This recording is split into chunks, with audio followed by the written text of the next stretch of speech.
pessoal, beleza? Vou só agora passar para você sobre como funcionam as equações TDS quando a gente tem gases ideais e gases perfeitos. Aqui é bom lembrar, eu quero já fazer esse comentário antes de começar qualquer coisa nesse vídeo. Ó. Quando eu falo de gases ideais, estou falando isso aqui, ó. Tem um grande mundo onde existem os meus gases ideais, tá? Aqui dentro eu vou chamar de gases. Opa, ele abriu ali um círculo aí, mas eu não quero círculo não. Aqui tem um grande mundo aqui onde eu chamo isso aqui tudo de gases ideais. E eu tenho um outro mundinho aqui pequeno dentro dos gases ideais, tá? Opa, deixa eu botar aqui um círculo. Tá assim, ó. Tem um outro mundinho aqui, que esse mundinho eu chamo de região dos gases perfeitos. Ou seja, um gás perfeito ele é um gás ideal. O gás perfeito eu ainda posso usar tranquilamente aquelas nossas definições de PV igual a RT, tá tudo tranquilo, posso usar as mesmas coisas que eu tenho para o gás ideal. A única diferença do gás perfeito é que eu tenho CP e CV constantes, tá? Essa é a única diferença, mas isso tem implicações em como eu uso as equações CDS. Ou seja, se eu estou no modelo de gás ideal, que também vale para gases perfeitos, eu tenho acesso a tudo isso aqui. Eu tenho PV igual a RT, a minha energia interna, a minha entalpia dependem só da temperatura, eu tenho essa definição da entalpia que está mostrada aí. Eu sei que o meu CP e o meu CV tem essas definições clássicas, né, que eu tenho do CP e do CV, que são a variação da energia interna com relação à temperatura para um volume constante, é CV, é a variação da entalpia com relação à temperatura para uma pressão constante, é CP. E a gente pode reescrever elas dessa forma aqui de baixo, está marcado nesses bloquinhos azuis. Mas como que isso afeta, né? Aquela pergunta, né? Como isso afeta o Flamengo? O pessoal coloca na internet assim, como isso afeta o Flamengo? Eu acho legal, piadinha de internet, assim, caso apareça uma notícia qualquer, o cara fica zoando, como é que isso vai afetar o Vascão da Gama? Mas é zoeira, só pra quem for antenado no submundo das piadas aí de internet. Como é que isso vai afetar as equações CDS? É meio claro, né? A gente tem aqui definições de pressão, definições de volume específico, a gente tem DU, DH, a gente pode substituir essas coisas. Vamos começar por essa primeira equação TDS aqui, que é TDS é igual a DU mais PdV. A gente vai pegar essa primeira equação, deixa eu ver se aqui está marcado, tá com o símbolozinho ali, e a gente vai substituir os termos que a gente tem. Olha só, o DU, a gente vai fazer o seguinte, vai virar TDS, opa, estava ali com um círculozinho ainda marcado. Então, vai substituir esse DU, vai virar o que? TDS é igual, esse DU está marcado aqui em cima, ó, tá vendo? DU é igual a CV, dependendo da temperatura, CV, que depende da temperatura, multiplicado pelo diferencial de temperatura, mais, aí a pressão, a gente sabe que pressão, né, PV é igual a RT, eu posso reescrever ela dessa forma aqui, ó, vou separar, vou isolar a pressão, P é igual a RT sobre V, certo? Então tá aqui. Eu vou reescrever ela aqui dessa forma, ó, P igual a RT sobre V, isso aqui vezes dV, tá? E agora eu vou passar todo mundo dividindo pela temperatura. E vai virar o que? ds é igual a CV, que depende da temperatura, dividido pela temperatura. Ó, esse termo é interessante, hein? Multiplicado pelo diferencial de temperatura, mais a temperatura em cima corta com embaixo, vai ficar R sobre V dV. Isso aqui é interessante porque eu fico com o V no denominador, o volume específico no denominador, e também é o V do diferencial em cima. Né? Então, quando eu integrar isso tudo, para eu achar qual é a minha variação de entropia, eu acho justamente um logaritmo neperiano ali, já ficou mais fácil. Então, vamos fazer isso. É só o meu S, né, se eu tiver uma variação de entropia, vou chamar isso aqui, a variação de entropia, que é igual a, sei lá, um S2 menos um S1, ele é igual a essa integral indo de 1 até 2 de CV, que depende da temperatura, sobre a temperatura, que eu não posso botar um logaritmo neperiano tão fácil, mais um R, certo? Ln, vira um logaritmo neperiano, de um volume específico em 2 sobre o volume específico em 1. Eu não falei que a gente ia achar as variações de entropia em função de propriedades que são mensuráveis? Calor específico, temperatura, volume específico, achamos aí a variação de entropia em função de propriedades mensuráveis. Se a gente trabalha com esses termos aí, a gente vai acabar tendo isso aqui, ó, vai ter essa variação de entropia, né, o que a gente tem essa definição em função de coisas que são totalmente mensuráveis. Acho que aqui esse meu substituindo termos é o que deveria dar isso aqui. Ó. Então vou só jogar ele aqui para baixo, falar, olha, isso aqui ó, é exatamente isso aqui, tá vendo? Olha lá, minha variação integral de CV dt. Na verdade vou jogar isso tudo aqui para cima. Vou fazer o seguinte, ó. Esse negocinho aqui cancela e joga lá para cima. Pronto, substituindo o termo, só ficou desse jeito aí. E a nossa equação DH, ela também é parecida, né? A gente vai ter que se lembrar aqui de coisas que a gente tem com relação ao DH. Deixa eu ver, ó, o primeiro eu vou falar esse aqui, ó, o volume específico é igual a RT sobre P. E olha que maravilha, porque eu tenho um P aqui também, ó, então vai ficar do mesmo jeito. E o meu TDS se torna o quê? Igual a CP, que aí depende da temperatura, tá? Vezes o diferencial da temperatura, mais RT sobre P dP, certo? Ficou aí a nossa equação escrita. Novamente eu divido todo mundo pela temperatura. E aí o que, que eu tenho aqui embaixo? Vou ter que a minha diferencial de entropia é igual a esse CP, que depende da temperatura, dt, sobre a temperatura aqui embaixo, mais R, a temperatura corta, fica a pressão, o diferencial de pressão. Quando eu integrar isso tudo aí, vira o quê? A minha variação de entropia, que é igual a S2 menos S1, ela é igual à integral de 1 até 2 de calor específico à pressão constante, que depende da temperatura sobre dt, dividido por T, mais o R logaritmo neperiano da pressão em 2 sobre a pressão em 1, certo? Ficou aí, ó, equação TDS resolvidinha. A gente resolveu agora e encontrou isso daí. Por integração temos aí já tá vendo, eu estou reescrevendo tudo. Eu reescrevo depois, eu tinha essas equações, eu guardei elas. Mas essas são as mesmas equações que estão lá em cima. Tá vendo? O que tem a diferença aqui, eu acho que esse mais ali que tá errado. Aqui tem mais, nesse TDS aqui tem mais, mas o de baixo é menos, tá vendo? Eu troquei essa bola aqui, ó. Isso aqui não deveria ser mais, não. Deixa eu pegar lá. Vou pegar aqui agora, esse daqui, ó. Aqui não tem mais, não. Tá vendo? Isso aqui é menos. Erros de digitação que acarretam erros de resolução de problemas, tá vendo? Então isso aqui não é mais.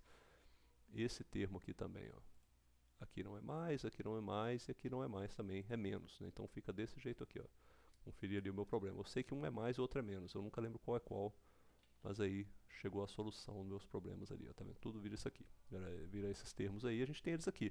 Qual que é a grande vantagem? A minha variação de entropia, entre estado 1 e 2, era a mesma coisa, então eu posso simplesmente chegar aqui e usar qualquer uma dessas equações, ou essa, eu tenho o mesmo S2 menos S1. Se eu tiver um processo a volume constante, eu posso usar o valor do volume constante. Se tiver um processo a pressão constante, eu uso lá a minha integral da CP, a temperatura constante. Tem um problema. Essa integral aqui é meio chata, né? Um dos jeitos de eu fazer ela é se eu for lá nas minhas tabelas, eu tenho as tabelas aqui onde eu tenho as minhas propriedades, tá vendo? As propriedades para gases, para alguns gases como ar, nitrogênio, oxigênio, dióxido de carbono, monóxido de carbono, hidrogênio novamente, eu tenho definições para o CP variando em função da temperatura e o CV também. Então eu poderia pegar isso aqui e fazer uma integral numérica, né? Eu vou marcando vários pontinhos, poderia fazer isso aqui, ó. Eu vou lá, sei lá, vou chutar que é desse jeito aqui, ó. Tem um CP, eu tenho uma temperatura. Aí eu tenho vários pontinhos aqui onde está marcado, eu posso ir lá e fazer uma integral numérica. Como é que eu faço a integral numérica aqui? Eu acho um valor médio aqui, ó, traço isso aqui e calculo essa área. Aí eu somo aqui, acho um valor médio aqui, eu traço aqui um retângulo e somo mais essa área. Aí eu acho um valor médio aqui, traço um retângulo e somo mais essa área. É uma integral perfeita? Não, eu estou aproximando para o somatório de vários retângulos, né? Mas é uma aproximação de integral que pode ser feita para eu encontrar qual que é a variação do meu CP entre um estado e outro, assim, até chegar no estado que eu queira, lá o estado final, que seria uma temperatura qualquer. Eu pegaria os valores de onde? Dessa tabela aqui. Seria um jeito de eu aproximar essa integral, tá? De eu chegar até ela.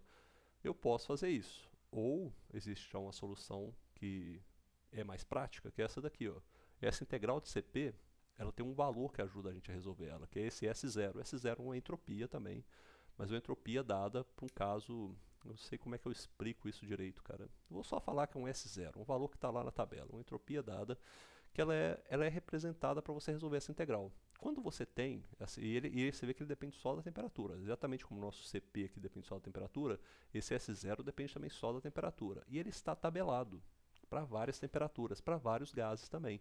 Então, ao invés de resolver essa integral aqui, você pode usar essa auxiliar, essa variável auxiliar que está descrita nesse processo aqui, qual que é essa definição real do S0, você pode usar essa variável auxiliar simplesmente para resolver essa integral dessa forma aqui, ó, usando, achei ali, usando o S0 em T2 e o S0 em T1.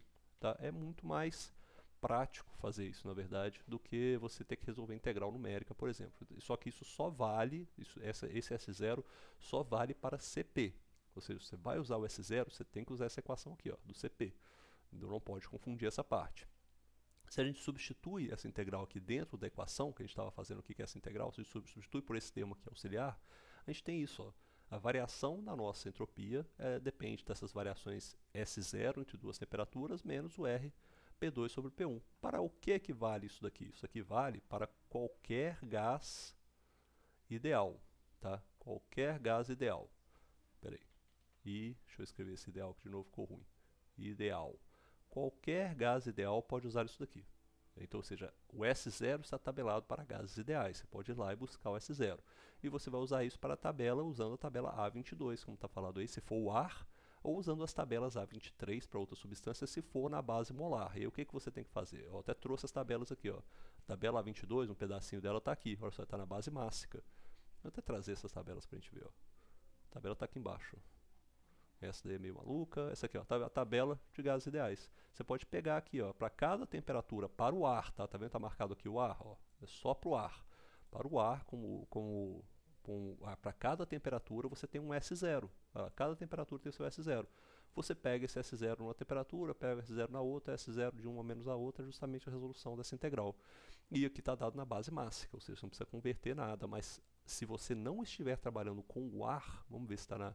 Aqui você tem as propriedades também para dióxido de carbono, monóxido de carbono, vapor de água. Olha que legal, a gente não tinha trabalhado com vapor de água na condição de gás ideal. Sempre fala vapor de água, mas não fala, né, na condição de gás ideal. Agora está trabalhando até com vapor de água, a gente tem esse zero aí para poder usar. Tem o oxigênio, tem o nitrogênio, você pode usar isso aqui. E olha só o S0 determinado aqui em função da temperatura, ó. Tem o S0 aqui nesse caso, está, né, nessa coluna aqui, está nessa coluna aqui, você tem um S0 para isso. Só o que você tem que ter cuidado é que nesse caso está na base molar. Então quando você estiver utilizando esse S0, você vai fazer a mesma conta, você vai chegar aqui, ó. Nesse caso, cadê? Está aqui. Você vai fazer a mesma conta usando o S0, usando o R aqui, que na verdade esse R agora, esse R aqui é o R universal, tá? O R da... Esse R aqui, ó, é o universal. Esse é aquele que a gente chama, tá na base, quando está na base do sistema SI de unidades, esse R aqui é aquele que é igual a 8,314 kJ por kmol Kelvin, tá? Está na base SI, sistema SI. Nesse caso é esse R que você vai usar, porque você vai obter no final esse resultado aqui vai te dar um resultado de S2 menos S1. Cadê aqui? Deixa eu ver. Cadê minha... Ah, tá ali, achei. Aí cheguei. Esse S2 menos S1 vai te dar um resultado. A unidade que ele vai sair é igual em kilojoules por kmol Kelvin, tá? E como é que você chega dessa variação da base molar para a base mássica? Você vai ter que utilizar a massa molar que você tem na sua substância, que é dada na tabela A1, a gente já viu isso já. Não precisa nem mostrar, né? Vou ver se eu consigo trazê-la aqui, ó. Quer ver a base? Aqui, ó, tá vendo a tabela 1. Acho que não precisava nem mostrar, que vocês já devem saber nessa altura do campeonato. No tabelão você tem a base molar, que é quilograma por quilomol. Ou seja, você vai usar a informação da base molar, aqui, como é que a gente vai chegar? Ah, tá. Você vai usar essa informação da base molar, você vai pegar esse S2 menos S1, e aí você vai fazer isso aqui, ó. Você tem um valor de S2 menos S1, que está na... Deixa eu ver aqui, aí, tem um valor de S2 menos S1, que está na base molar. Aí você vai transformar ele, você vai dividir pela massa molar, né? Você divide isso aqui pela massa molar. Por quê? Porque quando você olha na conjuntura das unidades, isso aqui vira o quê? 1 kJ por kmol Kelvin. Aí como está dividido pela massa molar, vai inverter, né? Vira o quê?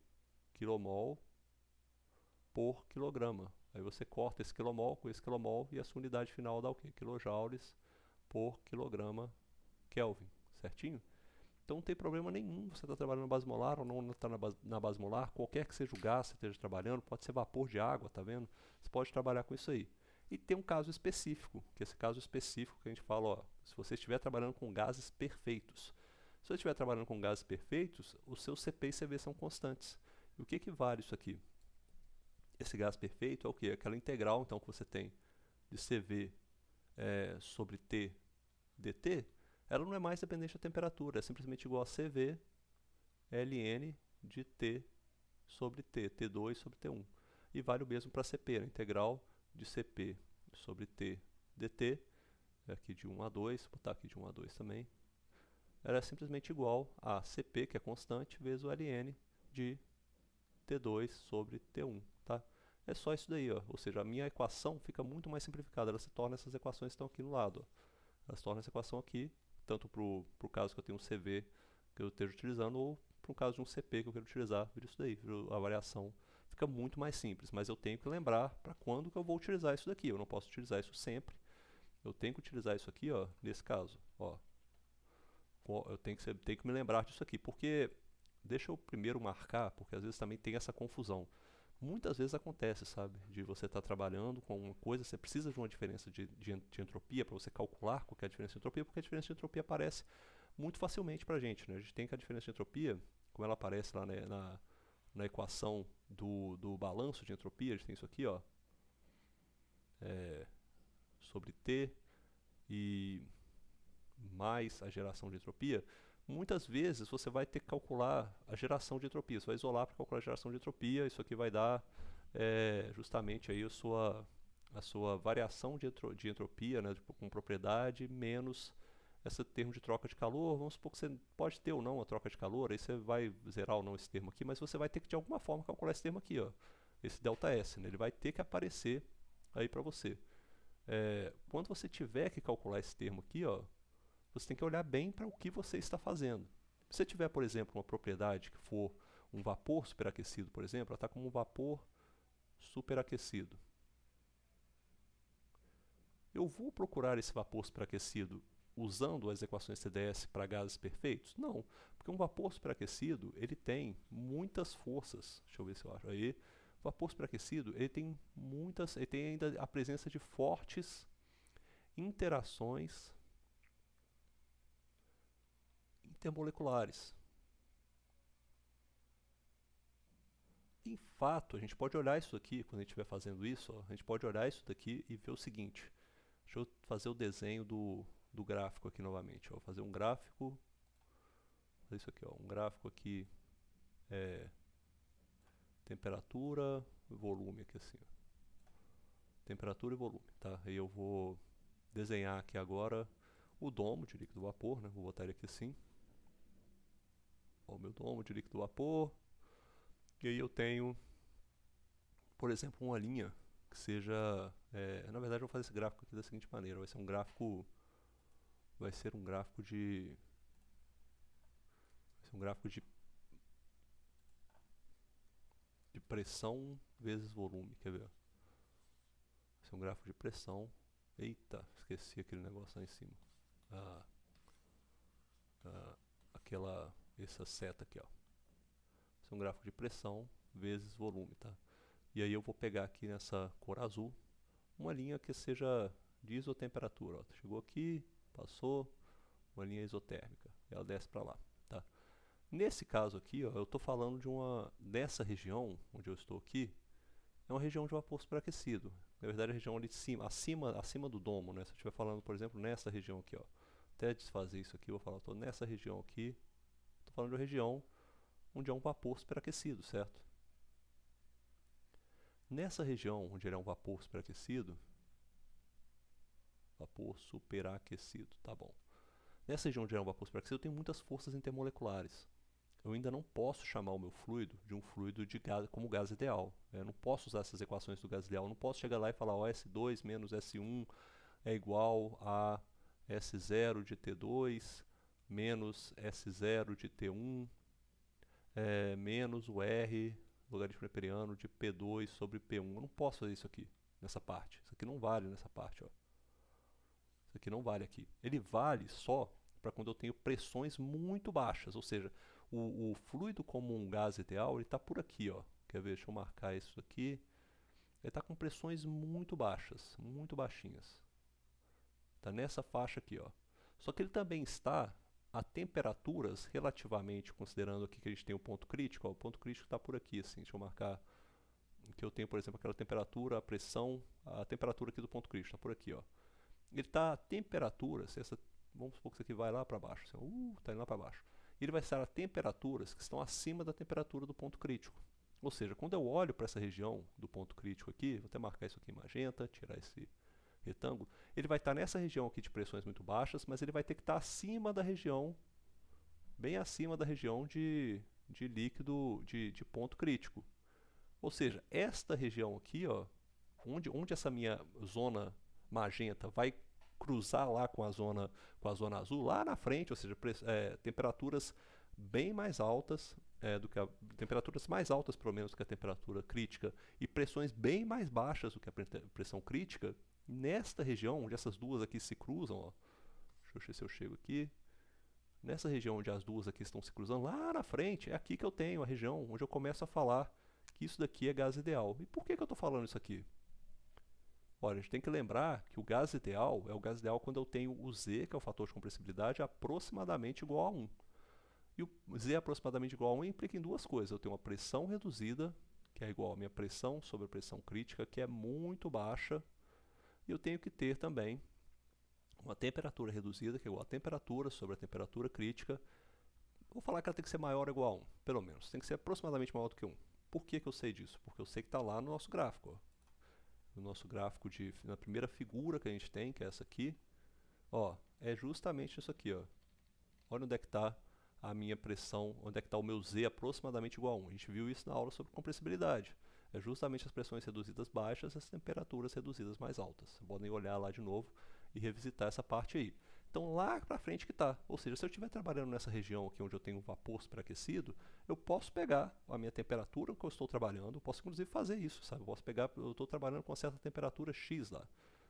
X que eu não sei qual que é, eu tenho uma pressão X, o meu vapor superaquecido, por exemplo, eu vou botar aqui que eu estou lá, sei lá, estou trabalhando com água, e ele está 40 bar, e ele está a, sei lá, 400 graus Celsius. Acho que isso aqui já é um vapor superaquecido. Isso aqui vai dar um vapor superaquecido com certeza. Vapor superaquecido. Eu vou lá e vou olhar isso na minha tabela. Aqui, por exemplo, eu vou olhar lá na tabela A1. Qual que é a tabela A1 aqui? Tabela A1. Eu venho cá, vou olhar para a água, que é o último valor que eu tenho lá no final. Eu sei que eu tenho, olha só, a minha água, a temperatura crítica dela é essa aqui, ó, 643,3, tá? Temperatura crítica. A minha pressão crítica é 220 bar. É 220 bar. Acho que vai dar alguma coisa nisso aí. Eu chutei o valor, não sei, vamos ver. Olha só, a minha temperatura crítica aqui então, se eu faço esse cálculo, a minha temperatura crítica é igual a 647 Kelvin e a minha pressão crítica é igual a 220 bar. A minha pressão reduzida, ela vai dar igual aqui, a pressão sobre a pressão crítica, ela vai dar igual a 40 sobre 220, coisa aí dá o quê? Vai dar 40 sobre 200 dá mais ou menos 0,5, né? Então isso aqui dá 0,4. Vou chutar que isso aqui dá aproximadamente 0,45, tá? E a minha temperatura reduzida, ela dá igual, aí eu tenho 647 embaixo, 17 Kelvin embaixo, e aqui eu vou ter 400 mais 273, que dá 673 Kelvin sobre 647 Kelvin. Isso aqui dá aproximadamente um TR aproximadamente igual a 1,05, por aí, tá? Então tem esses dois valores aqui, ó. Já demarquei eles aqui pra gente. Tá, vou até marcar eles aqui pra gente se lembrar, ó. 0,45 de pressão reduzida e 1,05 de temperatura reduzida. Se eu vou olhar isso aqui lá no gráfico, os gráficos lá que eu tinha aqui para as minhas figuras, olha aqui, eu estou olhando aqui agora. Ó, a minha temperatura reduzida aproximadamente igual a 1 é essa daqui, ó. É esse 1,05, essa linha sólida aqui de 1,05. A minha pressão reduzida está por aqui, ó. Se eu seguir nessa linha, onde ele cruza com a linha ali de temperatura reduzida igual a 1,05, ele está aqui, ó, aproximadamente nessa linha que é a última que está ali no meu monitor, tá vendo? Então eu vou seguir ela aqui para o lado, eu acho que o meu fator de compressibilidade está aqui, um ponto acima do 0,8, ou seja, 0,85. Então vamos lá, se eu falar aqui para esse ponto, o meu fator de compressibilidade para esse estado aqui, ó, para esse estado que eu acabei de determinar, eu olhei no gráfico e eu vi que o meu fator de compressibilidade, ele é aproximadamente 0,85, de acordo com a figura 1, tá? Isso daqui é próximo de 1 o suficiente para falar que é gás ideal? Não. Z igual a 0,85, isso aqui, ó, não é um gás ideal. Eu tenho que pensar nessa compressibilidade, não é gás ideal, tá? E você pode verificar que a 40 bar e 400 graus Celsius, ele deve estar lá na região de vapor superaquecido, né? Eu vou até fazer essa verificação para ficar livre dessa questão, livre de qualquer problema, sabe? Vou fazer essa verificação aqui pra gente, ó. Ele está a 40 bar, não, 40 graus Celsius ali. Bar está aqui, ó. Bar está depois, ó, só ele está a 40 bar. A temperatura dele é 250 graus Celsius, a temperatura de saturação. Você está a 400 graus Celsius, acima da temperatura de saturação, ele está mais aquecido, ele é um vapor superaquecido. Está nessa região aqui, ó. Então vou lá, 40 bar e 400 graus Celsius, ó, vapor superaquecido. Olha aqui a entropia dele. Se eu quiser achar a minha entropia nesse estágio, eu preciso ou uma variação com relação a esse estágio. Vamos supor que ele saiu de 400 e foi para 500. Eu não posso usar a equação do gás ideal. A minha entropia tem que ser dada pelos valores de tabela. Eu tenho que vir aqui e encontrar nesse estágio aqui não é gás ideal. Ou seja, se eu tiver que calcular com relação a esse estado, uma variação de estado qualquer que eu precise, eu tiver que em algum momento calcular vamos supor que eu saio desse estado aqui, esse é o meu estado 1, ó. Cadê minha aqui, ó. Vamos supor que esse aqui é o estado 1. E eu saio desse estado 1, um processo a pressão constante. Eu vou para um estado 2, onde eu estou a 40 bar e agora 500 graus Celsius. Também é um vapor superaquecido. E eu sei que pelas aproximações ali de TR e de PR, o meu PR vai dar a mesma coisa. O meu PR vai dar igual a 0,45, o meu TR vai dar alguma coisa aproximada aí de 1,1. Eu sei que o meu Z também vai estar aproximadamente igual a 0,86, 85. Já olhando para o gráfico, vocês podem ver isso aí depois. Se eu tiver uma mudança do estado 1 para o estado 2, estado 1 para o estado 2, como é que eu calculo essa variação de entalpia? Qual que é a minha variação de entropia? Ela é igual a S2 menos S1, e eu não posso usar essa equação, eu não posso usar aquela equação aqui, ó. Eu não posso vir aqui e pegar, vou até pegá-la aqui novamente, para a gente deixar claro isso. Ó, eu não posso vir aqui usar essa equação. Deixa eu pegar ela toda aqui, ó. Aí. Eu não posso, em hipótese alguma, vir aqui usar essa equação. Ó. Isso aqui não dá para mim. Não dá para usar. Porque se eu usar essa equação aqui, eu vou estar dizendo que opa, esqueci alguma coisa aqui. Aí, beleza. Se eu usar essa equação aqui, eu vou estar dizendo que o meu meu sistema se comporta como um gás ideal. E ele não se comporta como um gás ideal. Isso daqui só vale somente gás ideal, tá? Para eu calcular isso aqui, eu vou ter que fazer o quê? Eu vou ter que ir lá, minha variação de entropia, ó, minha variação de entropia, ela é igual à minha entropia na pressão 2, vai ser igual, vou até escrever isso aqui dessa forma, eu gosto de escrever assim, ó, o S2 menos o S1 vai ser igual à entropia na pressão 2 e na temperatura 2 menos a entropia na pressão 1 e na temperatura 1. E isso daqui eu vou buscar onde? Dados de tabela. E vale também para o caso em que eu esteja talvez trabalhando com um gás ideal e eu tenho que me lembrar daquela definição que eu falei lá em cima, ó. Tem que lembrar disso aqui, ó. Se eu estiver trabalhando com um gás ideal, qual que é a condição grande que eu tenho? Então, agora eu verifiquei lá, olhei minhas equações, eu verifiquei que eu estou trabalhando numa região, eu tenho um Z, agora, vou até botar isso aqui em cima, se Z for aproximadamente igual a 1, aí eu posso falar que é um gás ideal, eu estou nessa região aqui, ó, estou num gás ideal. Aí aqui tudo vale, tá? Aí aqui vale aquilo que eu acabei de colocar lá em cima, que é essa equação aqui, ó. Posso colocar ela aqui. Eu vou até marcar, até tirar esse verde aqui, ó. Isso aqui vale, tá? Eu posso usar isso daqui, ó, tranquilamente, sem nenhum problema, ela vale para a região de gás ideal. Se por algum acaso eu estiver trabalhando com um gás perfeito, peraí, deixa eu até voltar isso aqui que eu quero remarcar isso aqui para baixo, ó. Se por algum acaso eu estiver trabalhando com um gás que for perfeito, aí eu tenho essa definição aqui, ó, gás perfeito. Aí eu tenho o quê? Que o meu S2 menos S1 é igual a Cp ln de T2 sobre T1 menos R ln de P2 sobre P1, ou eu tenho que o meu S2 menos S1 é igual a CV ln de T2 sobre T1 mais R ln de V2 sobre V1. Ou seja, se é um gás perfeito, isso aqui está valendo. Ó. Se é um gás perfeito, isso aqui vale demais. Eu posso usar essa formulação aqui toda hora.